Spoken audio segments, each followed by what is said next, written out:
Hello everyone, I am Piyush Kotak. हर एक इंसान को अपना जीवन अगर बेहतरीन बनाना है तो आपको अपने जीवन का आर्किटेक्ट खुद ही बनना पड़ेगा। एक 16 साल की लड़की की कहानी है। नताशा नाम की लड़की है जो गोवा जाने का प्लान कर रही थी अपने ग्रैंड पेरेंट्स से मिलने के लिए। वो बहुत एक्साइटेड थी अपनी इस जर्नी को लेके, क्योंकि ये जर्नी वो खुद अकेले करने वाली थी। फ्लाइट्स की टिकट जब उसके हाथ में आई तो वो बहुत एक्साइटेड थी। उसका सीट नंबर था 29B, लेकिन वो जब प्लेन में बैठी तो उसने 29A सीट नंबर चूज करा और वहां पर जाके बैठ गई, क्योंकि वो विंडो साइड सीट थी और वो ये वेट कर रही थी कि जो इंसान है, ये सीट जिसकी है, वो बिना उससे आर्ग्यूमेंट करें उसकी बाजू वाली सीट ले ले, जिससे वो व्यू देख सके विंडो के द्वारा, क्योंकि ये उसकी फर्स्ट टाइम ट्रिप थी। तो पास में से कोई भी व्यक्ति गुजरता था तो अगर वो कोई बुजुर्ग इंसान होता था तो उसके दिमाग में अलग अलग धारणाएं आती थी कि वो किस तरह से उससे आर्ग्यूमेंट करेगा या नहीं करेगा। तभी एक आदमी जिसका 29A सीट नंबर था, वो उस लड़की के पास आके बिना कुछ पूछे वहां पे आके बैठ गया। दोनों ने स्माइल एक्सचेंज करी। जब वो जर्नी चालू हुई तो वो आदमी ने पूछा, तुम इतने यंग होके क्या खुद अकेले ट्रेवल कर रही हो? तो नताशा ने बोला, हाँ, मैं 16 साल की उम्र की हूँ, इतनी छोटी भी नहीं, और मैं अपने ग्रैंड पेरेंट्स के यहाँ पे जा रही हूँ। तो उस लड़की ने पूछा उनसे कि आप क्या काम करते हो? तब उस आदमी ने बोला कि मैं आर्किटेक्ट हूँ और मैं गोवा अपने एक प्रोजेक्ट के काम के लिए जा रहा हूँ। वहां पे बीच विला का मेरा काम चालू है, फाइनल टचिंग के लिए वहां पे जा रहा हूँ। तब उस लड़की ने पूछा कि आर्किटेक्ट करते क्या है? तो उस आदमी ने बोला कि हमारे जो काम होते हैं वो मेजरली 3 पार्ट में डिवाइड होते हैं। पहले तो जो स्पेस है उसको डिफाइन करना, सेकंड इंटीरियर और एक्सटीरियर डिजाइन करना, थर्ड जगह और उसके हिसाब से इंटीरियर और एक्सटीरियर का काम का कोऑर्डिनेशन करना। ये सब सुन के नताशा को लगा ये तो बहुत बड़ी बातें हैं। नताशा ने बोला कि मेरा वैसे भी कोई इंटरेस्ट नहीं है आर्किटेक्ट में और मुझे आपकी बातें समझ में नहीं आ रही है। अगर बड़ी होंगी तब हो सकता है मेरा इंटरेस्ट हो, तब सोचूंगी। तब उस आदमी ने बोला, let me explain you in other way. हमारा जो काम है वो है a place for everything and everything in a place.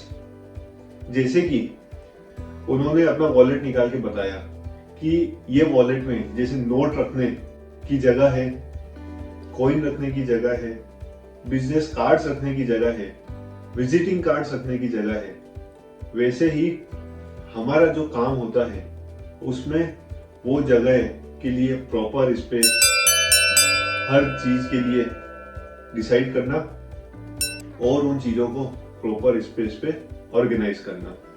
तब उस लड़की ने बोला कि फिर तो मेरे फादर को भी जब उन्होंने घर बनाया था आपको कांटेक्ट करना था, क्योंकि हमारे घर में भी जो चीजें हैं ना वो हमेशा मैसअप रहती है।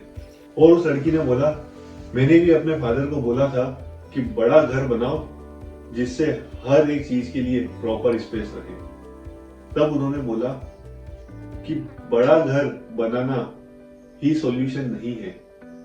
इतने में उन दोनों का ब्रेकफास्ट आया और ब्रेकफास्ट एक ट्रे में था।